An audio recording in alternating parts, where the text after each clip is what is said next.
This is Adomako Man, and you are tuning in to the Producing Peace podcast, a podcast that celebrates the vibrant tastemakers shaping NYC's cultural landscape.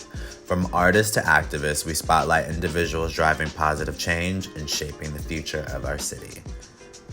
I'm sitting with someone important, the creative coordinator for Pharrell Williams Company's Billionaire Boys Club and Ice Cream. His visionary touch expands to coffee table book What God Sees, as well as What God Sees Deluxe. He also is the owner of PMP Management. This guy embodies innovation and leadership, collaborations with model agencies including Ford Models, Hero Models, Muse Models NYC, Jag Models, Next Models, and so much more.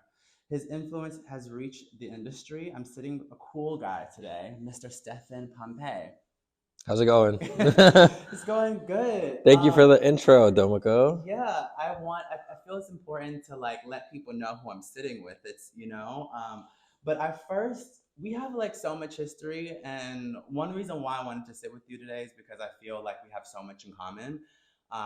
But I first wanted to get a little bit of your background and where are you from, yeah, like can you start off with that?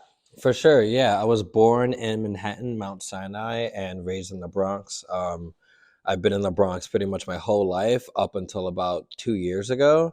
Now I live in Brooklyn, Haitian and Native American descent for the most part. My mom's an artist. My dad's more of like a tech person. So both of those things kind of like shaped me into the person that I am today. I feel like I have a little bit of like both of those things. They influence my work. So what was it like growing up in the Bronx? Um, it was raw. It was fun. I met a lot of great people. It was diverse. Everyone thought I was Dominican because I was light skinned.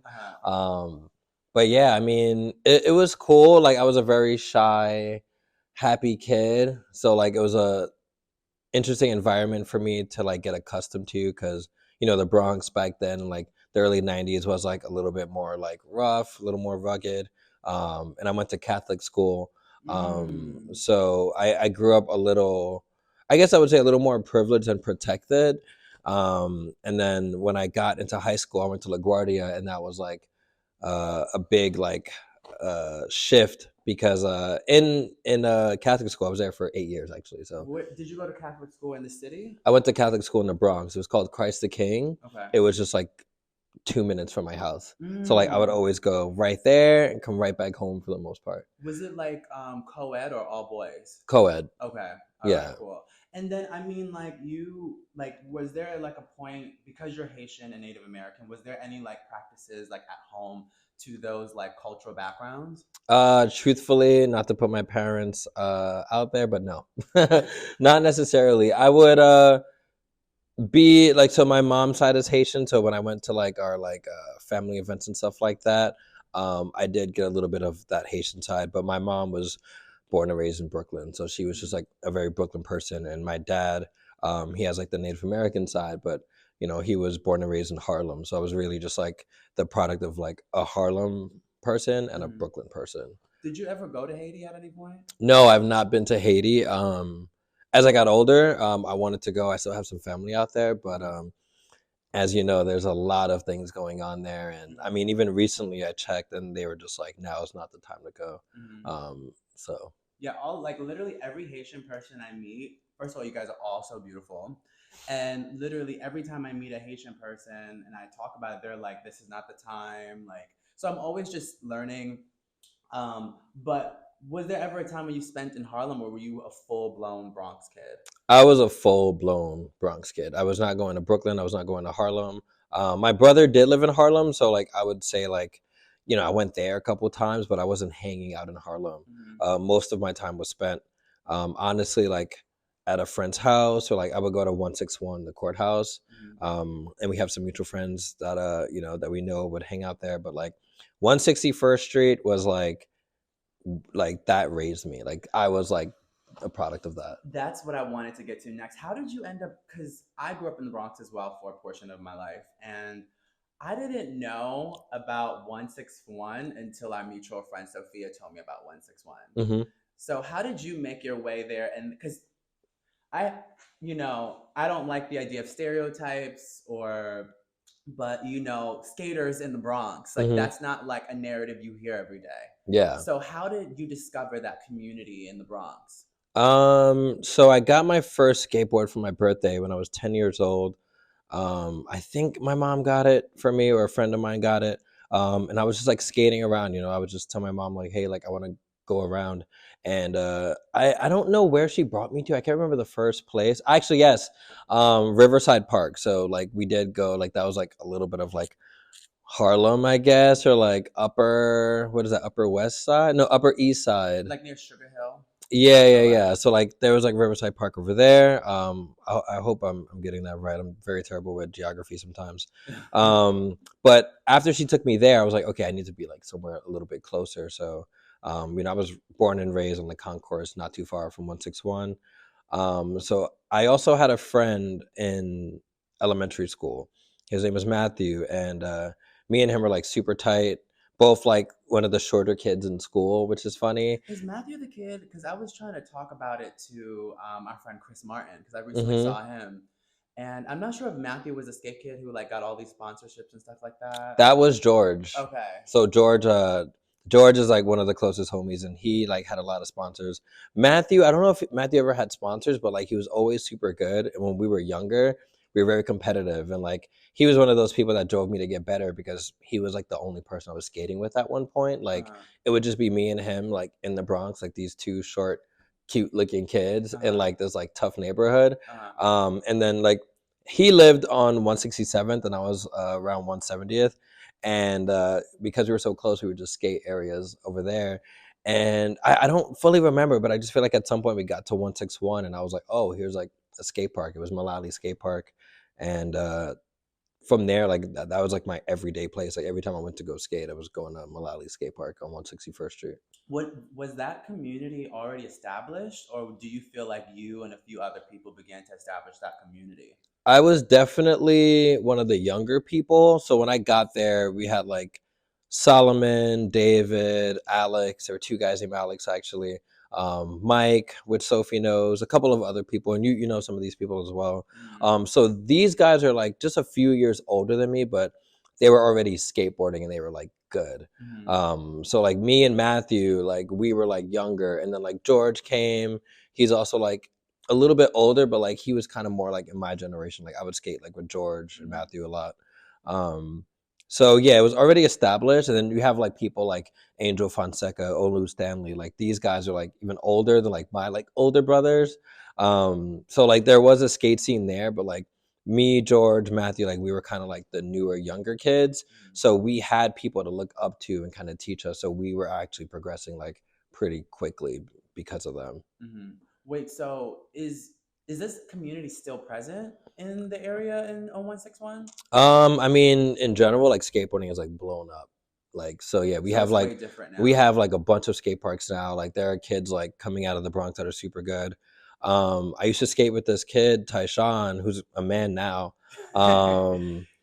He was one of like he was like a generation under us. So it was like me, George, Matthew, and like our group of friends, and then like Tyshawn. I think he might be like 8 to 10 years younger than me. And when he started skating, like he was already like he was going in, like because like he had like people like us, and then we had the older guys, and then older guys. So like newer generations are just always going to be better than the previous ones, because like they have people to like look up to.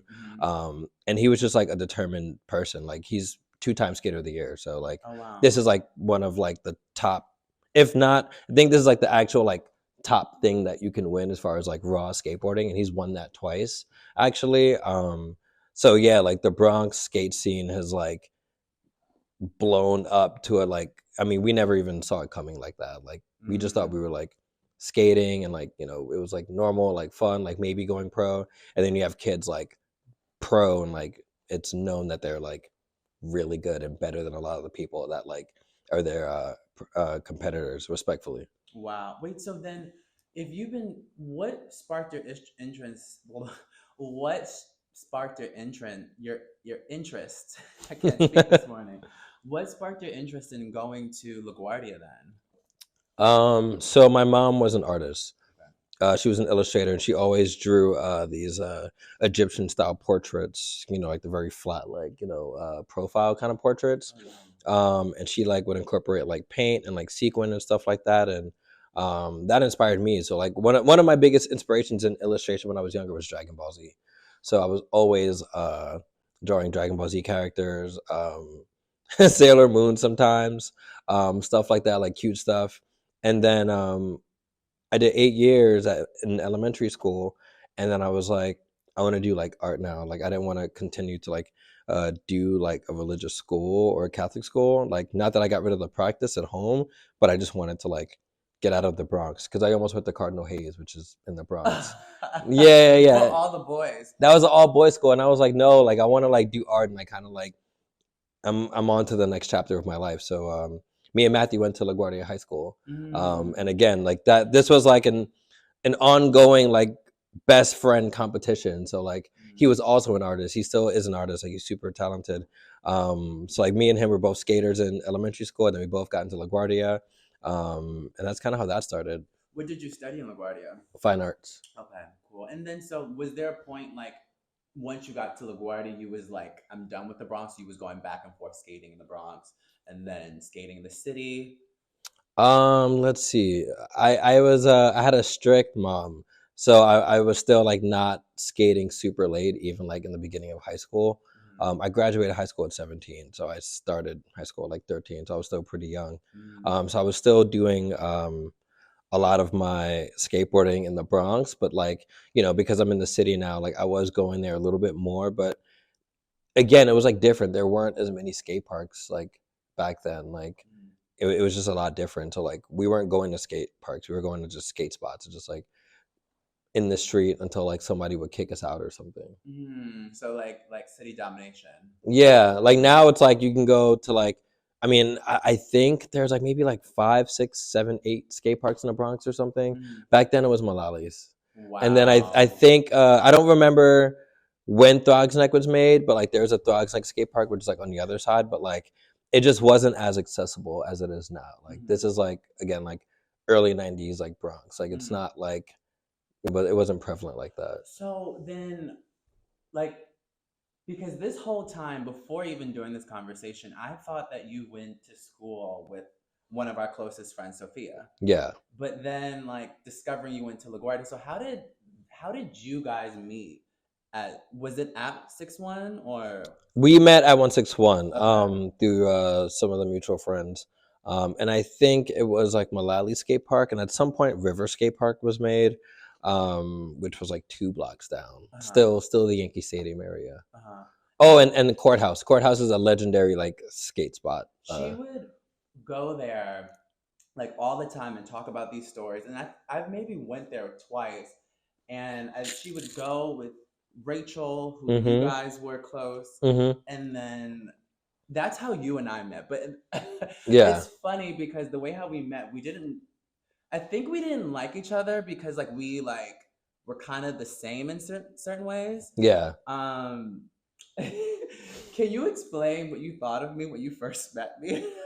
Well, flamboyant. Before we get into it, I'm gonna describe the situation. Yeah.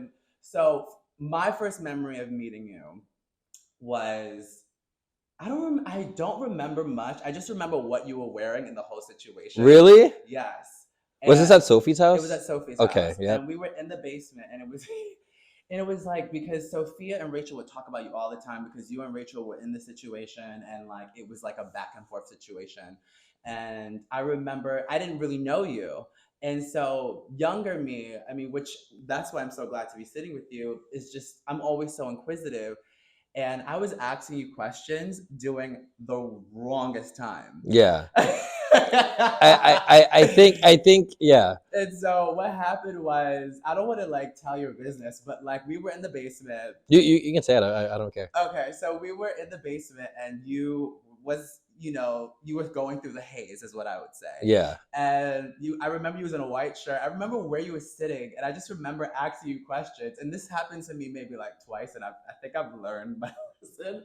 where like I'll just ask a million questions, and sometimes I'll ask people questions when they're going through the haze, and then people will be like, "Shut the fuck up, nigga! Like, why are you asking me questions when I'm in this predicament?" But I wasn't like, I still don't have like the greatest cognition. I'm in my own bubble all the time. So I remember meeting you, and the vibe was just very much that, like, nigga, stop asking me questions. I'm fucking going through the haze. So I remember feeling like, oh my God, like he doesn't like me. Now I don't like him.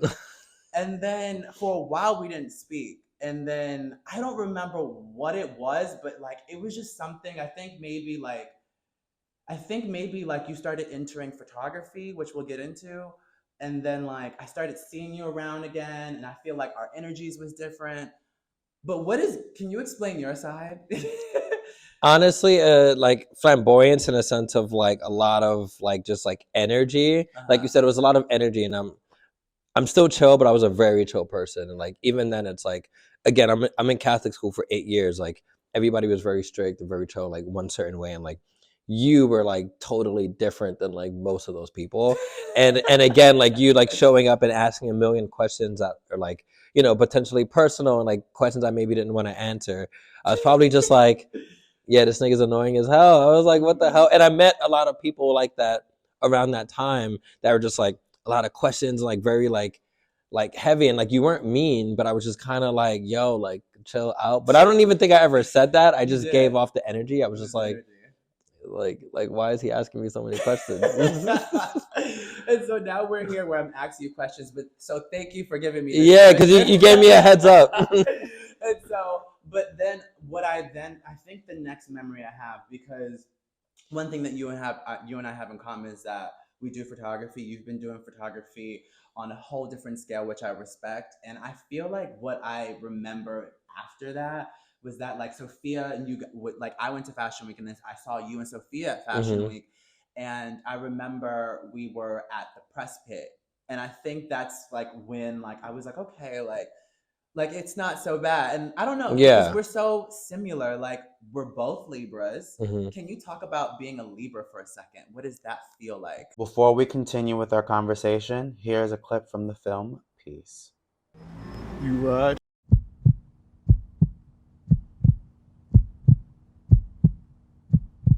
Always, into the day I die.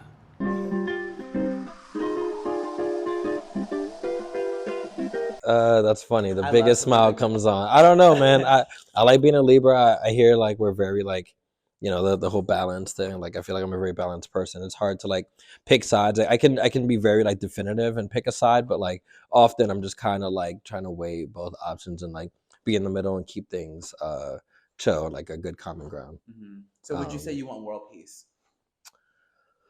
Yeah, I mean, of course, I would hope most people do want world peace. I just know that it's not achievable. So it's not something that I'm striving to like, I'm not working towards world peace. I'm trying to just have maybe a local peace, harmony. Yeah. I don't, I'm not a billionaire and I don't run the world. So I can't, I can't give the world peace, but I can give harmony and peace within the people and the community that know me. Yeah. I mean, which we're going to talk about that soon. Yeah, I definitely feel like when I describe us, I always feel like we're flashy. Like, yeah. Look at us. To this day, you've never worn the same outfit twice. To my knowledge. Okay. I'm honored. Lately, I've been slacking, so thank you. I received that.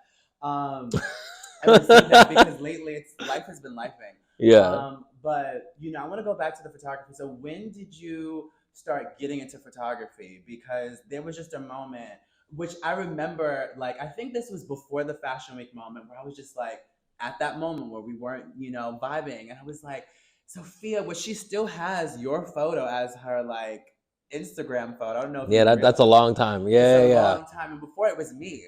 It was me. Damn. Which I mean, I'm not a jealous person, but I was just like, Stefen, who the hell is Stefen? But like, I remember seeing your work, and then like and also too, I remember like you being supportive of like some of the things that I would do and what I would do with Sophia. And then I just remember seeing you do photography, and it was just a shift between skating and photography. So I'm curious to know, how did you get into that?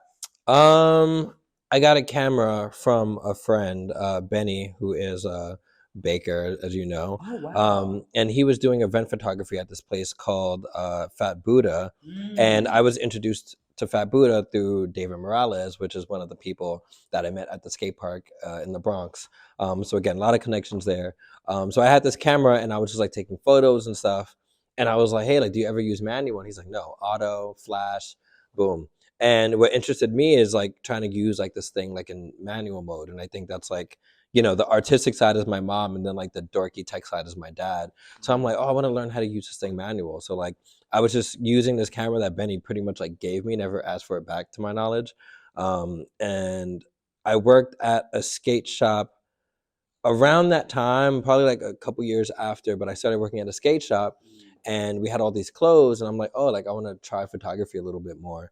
So I would get some friends and have them wear the clothes and take photos, and like that's kind of how that started. Oh, and then it's, you know, during that time, because we were all like so interwoven. I said that before we even started this conversation. Um, During that time, like there was like people in the streets like Virgil and like ASAP Rocky, and you know, there were people like it was just like a lot of people in Soho. And I definitely like I don't know if you can identify this, but I definitely associate you as part of like the downtown scene, part of like the Soho scene. Like, would you say that you were part of that community of like being in the streets of Soho?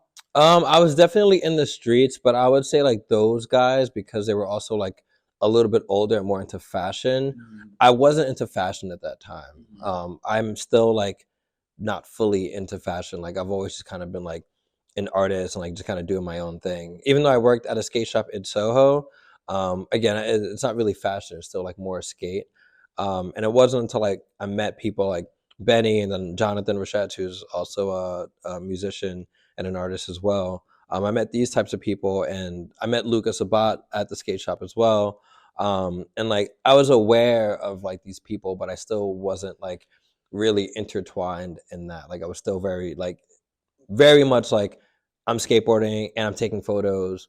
And I think the time at Wampum was like a transition from like skateboarding heavy into like, oh, like I kind of want to do photography because I wanted to be a pro skateboarder for a long time. And I still love it. Like I watch videos to this day. Like I'm very aware. I work for a few companies that are skateboard companies.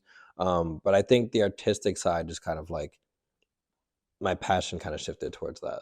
Do you skate still, or like would you skate to the studio on like a sunny day? Yeah, I mean, I skated the other day. I probably skate now like once a month, but I'm trying to like get it up there to like a couple times a month, once a week or something. But my schedule is like packed. I work Monday, Friday. After I work, I'm like editing photos that I shot on the weekend, and I'm shooting 3, 4 times on the weekend. So like my life is like a bubble of like photography and art at the moment.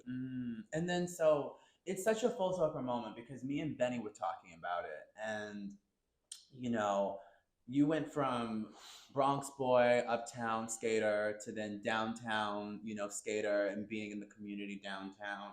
And now you like work for some of the well-known brands that work with skaters and the community, like Pharrell Williams with you know, the Billionaire Boys Club as well as Ice Cream. Like what does that feel like for you? Like do you ever get to engage with him or I've seen him at like one event. You know, he has like a lot of things going on, especially with Louis Vuitton. right? But I met him a long time ago, actually, with Benny on the streets. I would like to bump into him again and have like an official conversation and be like, hey, not only do I work for you, but like I met you a long time ago. Like here's this like funny ass photo of us like 10 years ago.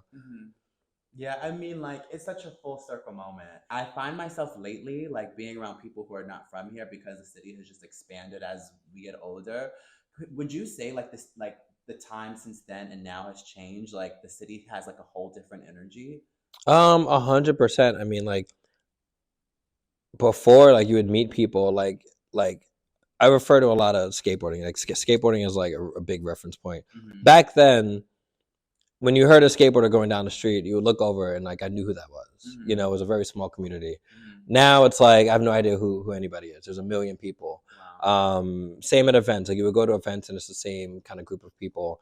Now it's like it's a group of people from all different walks of life, and I think it's a beautiful thing because you know, like all of these cultures are like now like in this melting pot. And if you like listen, you can like learn from a lot of people. So it's like some people are like, oh, like this is New York City, don't come here. And I'm like, no, like come here, and I'm gonna go to your country and go to your state. And I want to learn about your culture and like, you know, where you're from. And you know, I don't want to be in New York City forever. Like I'm going to London pretty soon. I've been to Poland and like France and all these countries, and it's like I think it's cool that everybody comes here because like you learn something new, and then you're like, oh shit, like I kind of want to go travel to this country I've never heard of or never thought about going to. So it's definitely a big shift, but I think in a good way because it's educating. Do you ever see yourself leaving New York? Not permanently. Ideally, I want to have a spot here always, because I do have that pride, and I am territorial. I'm like, this is like a place that I've like set like what's the word for it? Like I feel like I wouldn't want to lose that like yeah, I guess like I'm territorial. It's like I've already been here, like it's home, you know, and then but I would like to have places or travel to other places, but I always want to be able to come back home. Would you when it comes to New York and growing up here, can you easily spot the people who are not from here versus who are from here? Kinda. Yeah. Yeah. You're like, oh, you know. But I want to switch gears. I wanted to, because this was such a funny night, and I don't know if you were comfortable talking about it. Can you talk about like Gabrielle Karifa Johnson? Okay. So like what is your relationship with her? So I've only met her a couple times through my girlfriend who was working with her. Your girlfriend's lovely. Thank you. I have to say that. Olivia, shout out to you. Shouts out to Olivia. Yeah, I've only met her a couple of times. Some events, really cool person, big personality, Libra. very talented. Libra. Yeah. But yeah, I've never had like a one-on-one with her like that. So I don't know her like personally to that level. No, because the thing about you is that like you bring, which we're going to talk about in a second. I've like, you know, over the years we would just start bumping into each other at parties, and one of the parties but this was like a random night. I feel like these nights don't happen in New York often, and you can let me know if you feel like you still have them. But this was intentional because that night I was just coming from a New Fest event, a festival based here in New York. And I remember Sophia was messaging you, and I didn't eat at all that day. And so like being out all day, like, and I probably like had like a Slim Jim or something. I can't even recall. And Sophia knew you guys are cool, all that other stuff. And she's like, oh, so Stefen is near and he's going to a party. Mind you, like I grew up with you. So I'm just like, oh, Stefen, he's cool. Like whatever. Like, I mean, you're like big time now. Like, oh, wait, was that her birthday? It was her birthday. Yeah. Okay, now I remember. And so I remember I went to the birthday party thinking, oh yeah, Stefen's just inviting us to some party. So we get there, first see you, and you're like so chill. Your girlfriend's so chill. I don't know what's going on. And then like, I'm like, oh my God, where's the food? I'm hungry. So I like go to the back, get food.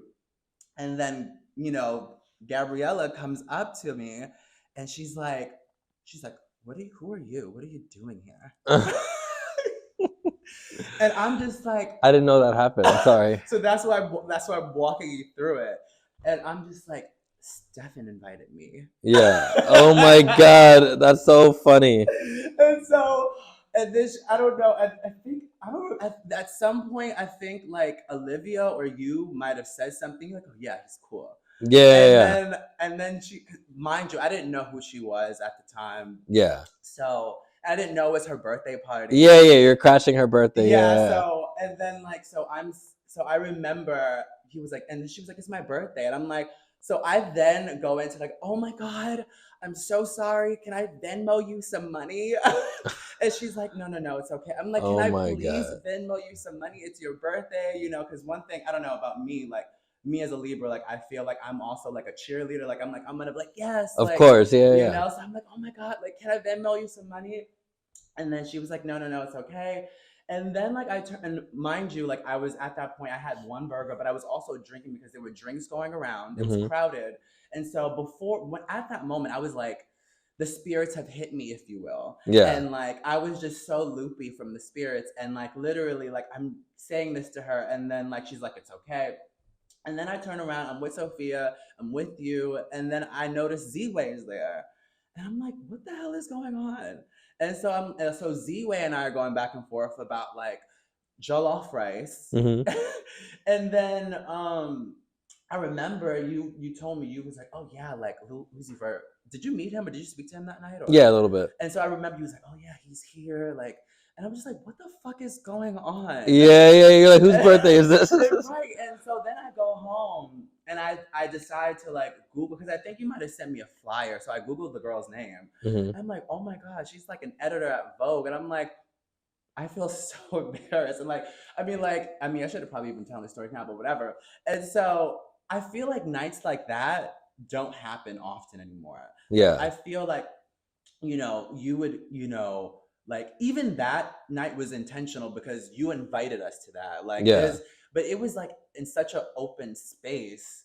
So I don't know. I thought that was, can you say that, like, can you explain, like, do you feel like random nights in New York City still happen like that? Like, because I feel like you're always in the mixed in that way. That's the thing. Like, I was only there because of Olivia, and I think I found out about it through Olivia, and somehow I forgot how. I think Sophia just randomly texted me, and I was like, yeah, like, well, I'm here, like pull up or whatever. Did you know what was going on? Yeah, I knew what was going on for sure. I'll be totally honest, and again, maybe I shouldn't say this, but whatever. Olivia's like, yo, like Bella's here, like you should pull up, and like she knows like I had like the biggest crush on Bella, so I was like, oh, I definitely want to go. She's but so supportive as a girlfriend. She is, yeah. But I was working, so I was like, I gotta do whatever. So Bella was there. Who else was there? It was Bella, Gigi, and then other people that I'm not like they were like close friends. Actually, so Gabby's sister went to the same college as Rachel. Oh, really? Yeah, so I actually met her sister a long time ago. Oh, wow. So that was like a cool kind of like rekindle kind of moment. But nights like that still happen for sure. I mean, Moses Moreno is a really close friend of mine. He was actually the person that got me into fashion and photography officially. Yeah, I know. Pre-Moses Studio. Yeah. So I was his assistant for a while / like retoucher, kind of like taking care of like all of these things because he had a small agency for a couple years, and we had a random night the other day. It was like 85 degrees, the warmest day of the year, and I was like, hey, what are you doing? Sorry, sniffles. And I was like, hey, like, what are you up to right now? And he's like, oh, like, come to this event, like, right now. And I was like, cool. I'm like, should I dress casual? He's like, yeah. And I was like, that's a lie. Let me, like, dress better. Go, shower, I get dressed. I pop in. It's nothing but, like, editors, directors, and, like big-time people. And that was a random night for me because the night ended, like, going to Renton at, like, 11:30 p.m. and having dinner with like this owner of a PR company, and like we chatted for like an hour or two like at Rentington, and I left at like 1 a.m. Can you explain what Rentington is? Oh, that's a bar in Soho. Okay. Yeah. A friend of mine works there, John Diaz, who's also, maybe I shouldn't keep saying first and last name. So my boy John. I don't think he's hiding from anybody, but my boy John works there actually. Also a skateboarder that I met. So he works there. He wasn't working there that night, but I know that spot because of him. So yeah. Wow. Yeah. I mean, I don't know, maybe it's just because I'm older and like just experienced in New York City. Like I feel like those nights are just not so common. And so I don't know, I feel like that's the juice and the beauty of New York City. But I don't know. That was I mean, I feel like, seeing you at like Jerome Lamar's party, like, and then he invited me to that. I haven't seen him in a long time, but he was like, hey, do you want to come to this? That was crazy. Girls were stapling Bible verses to themselves. Yeah. I accidentally bought a $600 bottle. So the guy gave me another bottle. I wanted a $200 bottle. I was feeling myself that night. And our friends were there. Jerome invited me, and I was like, let me support the cause. I tell the guy, like, oh, I want this one. He gives me the bottle. When I see the tab, it was like $6 something. And I was like, this is not the bottle I wanted. So he gave me another bottle and then gave everybody in the group some champagne. I do remember being in that group with you, but I did not know that fact. Yeah. Wow. And so, that's another thing about you too, and what we have in common is that we love creating work. We love creating artwork that, tell stories and, so when, like, for me, like one thing that I noticed about you is like you know how to put an event together. And so the last time, which I can't believe it's been this long, I saw you was when God sees us. When Mm-hmm. God sees, sorry. And so what is it? Can you first talk about what God sees means to you? And we'll pivot from there. But like I want to know what was the concept of that coffee table book? Am I allowed to call it that? Yeah, 100%. Call, Okay. call it whatever you want. I think it is a coffee table book. Um, that concept came about just through like my evolution of photography from like shooting portraits at the skate shop. Actually, prior to that, shooting events, shooting portraits at the skate shop, and then like shooting predominantly women who were just like, oh, like you have like really good photography. I want you to take photos of me. And then that transitioned into like some woman being like, oh, like let's do something nude. And I'm like, all right, cool. And I was talking with my girlfriend, this is like, years down the line, and Olivia was like, hey, like you should do a book with like all your work. And I was like, yeah, I've always wanted to do like a nude book, but like I wanted to make it like artistic and abstract. I don't want it to be like, this like raunchy nude book. Respectfully, like if that's your style, that's your style. Mm-hmm. And I was like, I don't know like what to call the book. And I think what God sees like plays into like my 8 years of like Catholic school. And all of my work, 99% of my work, probably 100% of my work, I do retouching. Retouching is actually a big part of like my photography. And that book had absolutely no retouching. There was no like shaping, no like I didn't take out any blemishes. It's like how the picture was and then probably cropped and then just some like color filters. But I felt like God sees us in like our rawest form. And like that's just why I named it that. Like it's just like a book of like woman being raw, but like not in a boring way, I think. Is there a way for you to like pinpoint your aesthetic? Um for that book, I would say it's I don't know if you can like pinpoint it because I always, Like everyone has their references right. and I like take those references and then I'm like, how do I make it different? Because I don't like copying other people's work. As a skateboarder, I've never liked copying someone else's style. As a photographer, I don't like copying other people's style. I like to learn how to do something, and then when I learn how to do it, how do I make it my own? And I would say that book is just like an abstract book, an abstract nude book, and what makes it different is that it's like colorful and it's like woman of color, and the cover of the book is a woman of color. She's a Dominican woman, and you don't see that. And I like did my research, like you don't see it like that. So yeah. And then you came up with a deluxe. Deluxe had a few more images. It was a bigger book, better quality, and I just wanted to like have more copies available. Like I promised myself I would make 150 copies, and that first night, July 1st or July 22nd, whenever I did that first show, I sold out 50 copies that night. Wow. So then I made the deluxe version, made like a smaller, intimate event for that, and kind of just been like giving it to certain people, trying to put it in shops. But truthfully, like it's kind of like on the back burner for now because like I started working at Billionaire Boys Club and working more with like brands and like model agencies. So like I haven't put as much emphasis on that, but I think it's a timeless book. So at any point I can be like, hey, like here's another event. I've gained a whole new following. So like it would be like a whole new group of people. And I think I was a little too focused on selling it the second time. The first time was like meant for the community. Second time was like, oh, like I kind of want to sell some books, but then I'm like, it's not about sales. It's like just getting it in the right hands and like, putting art out there that like means something. I mean, and that you're so good about that, putting people together and bringing people together and celebrating art and celebrating each other, and they celebrating you as well as you celebrating them. Why is community so important to you? Besides being a Libra, of course. Exactly. Honestly, like I don't know. Like that I don't really have a reason. Like I used to throw like parties at my house when I was younger. I used to love going to Sophie's house parties. Like community is just fun. Like that's when you have the most fun. Like when there's like some music and like, there's some food, and if you drink or smoke, whatever you do, like just being together with other people, like that's actually very beneficial for your health. Like if you do research, like we need to like have a community in order to like live a prolonged life.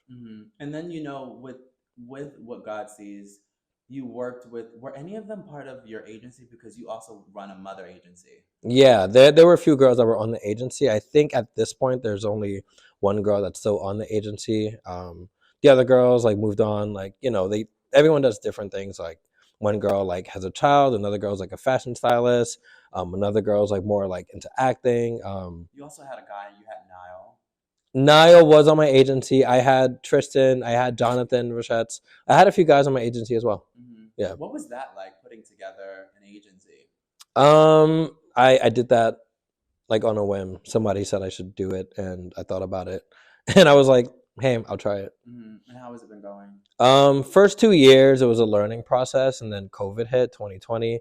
Wow, it's been some time now that I think about it. And at first I was just kind of taking photos of people and trying to like I didn't know what I was doing like at all. And I think the past year I've understood the process of like signing somebody, working on their portfolio, putting them out there, and like really understanding that whole process. So I think now like I just get it now, and we've had some pretty decent jobs. I've gotten quite a few people signed to agencies. So just trying to progress and keep that going. What does expansion looks like, for you? Because you are with so many brands, working as like the creative coordinator, and then owning your own agency, and then putting together, a coffee table book, and then running a studio. Like you're involved in a lot. Like what does expansion look like for you? I mean, everything has its own, you start here and you like branch out. So I feel like for PMP, the agency, it's like, truthfully, I want to walk down the street and see like billboards with like my models in it. I want them to like all get jobs. I want them to have like a good income. When it comes to my own photography, like I want to be shooting billboard stuff too that I shot, walk down the street, see things like that. Work for brands that like make sense to me as well. Commercial work is something that we all have to do, but my goal is to try to do the coolest commercial work as possible, if that's the thing. Like I don't want to do anything corny or like too like off like brand for me. And I guess yeah, what is that? Photography and then PMP. That's like the main two things that I do. And then even at Billionaire Boys Club, like I started out as just a photographer, and then I was a retoucher. I was a visual editor, and now I'm a creative coordinator. So I'm producing a lot of the shoots, casting. I'm doing photography, some post production. I'm overseeing some of the e-commerce as well. All of the e-commerce. Obviously, like we have a team of people that are all helping, but like just expansion is just like whatever you're doing now, and like next week, next month, like how do you do more? How do you make more money? How do you make it more creative? And like how are you making people like inspired? Yeah, and it too. Like I'm so happy and proud that you're like on this track record of what you're doing. You've come such a long way. I'm gonna pivot real quick before we conclude, because it's a silly question. Because as I'm putting this podcast together, I'm like being expanded to what New York City is, and I'm just like, where do straight people go? Continue being up to date with all things peace by following the links attached to this episode. Thank you for tuning in. Now let's wrap up the show. Where do straight people go? As far like because I'm in such a bubble, so I feel like I used to know where they go. Like as far as like to hang out and do things? Like where do you guys go? I know it's so stupid. Where do straight people go? That's fucking hilarious. Well, like, where do you go? Like where do you and like your homies go? I feel like I don't know. Well, the thing is, because I'm in this kind of like fashion bubble, it's like I don't go places where there's only straight people. Like I went to Boston yesterday. Well, I went to Massachusetts yesterday because we had to pick up this fucking package. That was a long story, a relevant story. But we were at the bar. I was the only black person there. Olivia's probably the only foreign girl there. And that was probably the one place I've been to in a long time that was legit all straight white people as well. My girlfriend's Polish, by the way. I love white people. Don't get me twisted. But I was like, wow, this is like a really one type of person kind of place. Holy shit. But like here, it's like straight people go where everybody else goes. Like, you know, some of my closest friends are either bi or, whatever. And like, we go to the same places. Like, Dime Square is where like this whole community goes to. This is like downtown by East Broadway. Dime Square. It's like this it's area right by East Broadway. The F train, if you know where that is. Yeah. Like there's just like a lot of cool restaurants and cool kids there. I mean shit, like Mulberry Bar, like it's you just go to places where like other people that are like-minded go to. I go wherever my friends invite me. I'm not the cool kid. I seem cool because like if you hit me up and you're like, Stefen, what are you doing tonight? I'm either home or somewhere cool because someone invited me. I don't really get invitations to cool places because like usually I just turn it down. I'm like working on something. You know what I mean? Like if I wasn't here right now, I would just be home working or, hanging out with my girlfriend or something. Like, we're both straight. I don't know. We go to like restaurants. I don't know. You know what I mean? But yeah, New York City is too diverse and intertwined to like go places where it's like this is only straight. It's like you would have to not be in the city for that. And so I would guess that would mean that it's important for places to feel more inclusive so it could have like this cool vibe. Anything that's like one group of people, like what is that? I'm sure there are places like that, but it's like why would I be there? Like why would I be in a place that's like this is only straight people? I'm like, why would he make a place like that in New York? In New York City, you know what I mean? Like, why would he make a place like that? Why would I be there? Like, no, like a lot of the people I work with, like even like the women I work with, like some of them are bisexual or like LGBTQ and like whatever way they are. It's like I don't care. Like we all make money. We all want to like be creative and like do artistic stuff. It's like I've never really judged people based off that. I wasn't raised like that, so like I don't look for straight places or gay places or whatever. I'm just like, where's the fun at? I hear you on that. You know what? And I will say, actually, probably like skate parks are like super straight, but even now, it's like you see more like trans skateboarders and really, yeah, for sure. Like like even that's like opening, and it's a slow process because it's a very straight male dominated sport. But things are changing. So like again, it's like if you want to go to an all straight place, like New York City is just not the place for you. Like you shouldn't be here. Yeah, it's I feel like I'm gonna challenge myself to like look into like trans people who skate. That I've never heard of that. That's like a whole new perspective. I wanted to also. I mean, I have two more questions, and then I'll let you go your day. For sure. I like how do Black non-hetero and hetero people unify in a way? Because I feel with this last project that I wrote, there was a huge conversation about how like the heteros and non-heteros are very segregated. And I feel like, there are Black heterosexual men who have gay friends, just like you said, who support things that we do and we support one another. Excuse me. So how do we unite? Like, because I feel like people have this idea that we aren't. Interesting. Well, I feel like again, like it depends. Like some of my closest friends, like I said, are bisexual or just gay straight up, which is a funny sentence. And like we come together on projects. Like one of my best friends, Ricky. He is a gay Black man. I love him. He's from this. Oh, Ricky? Yeah. I mean, probably everyone knows Ricky who's watching he and this. I might be cousins.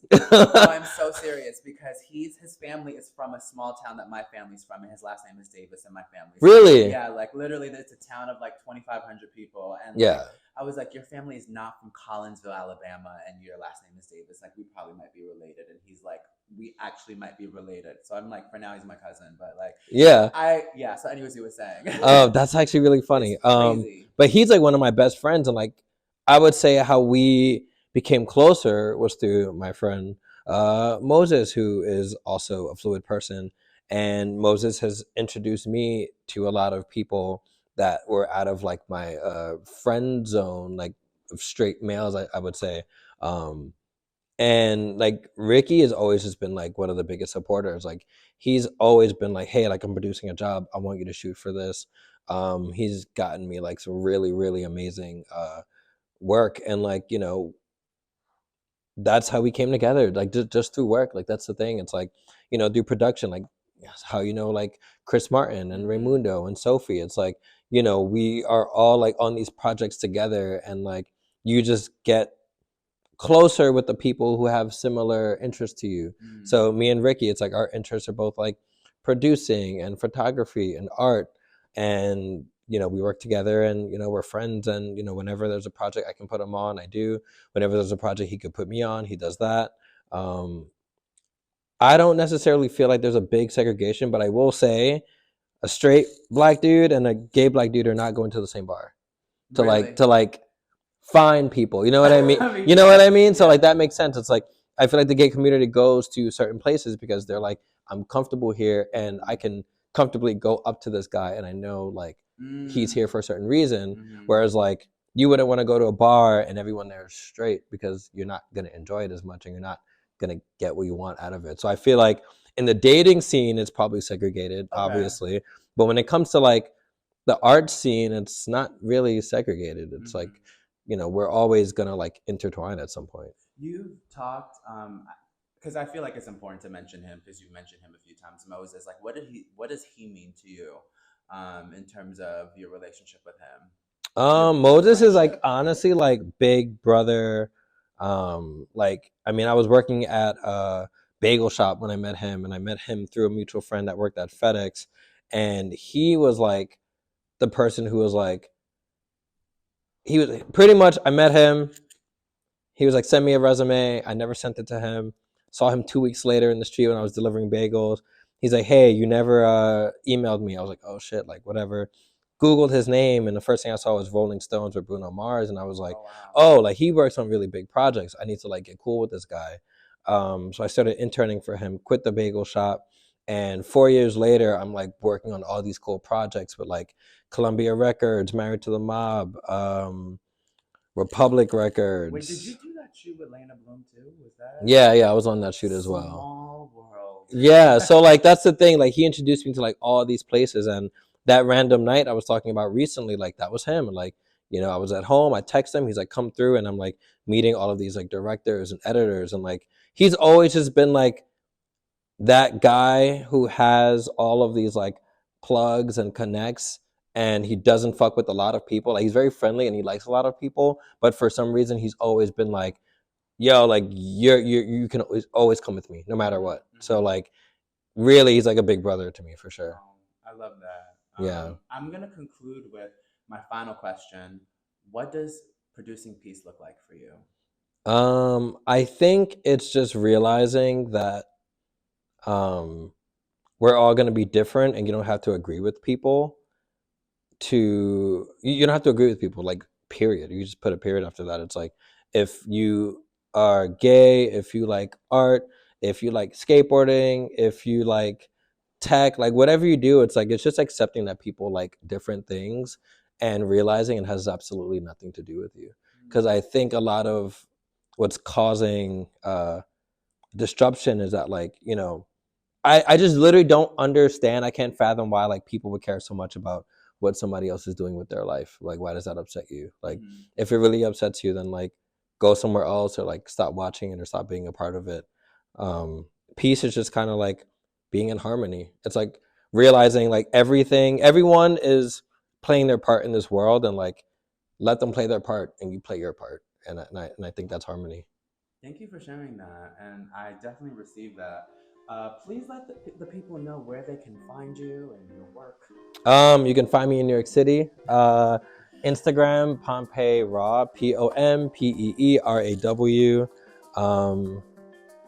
Hit me up.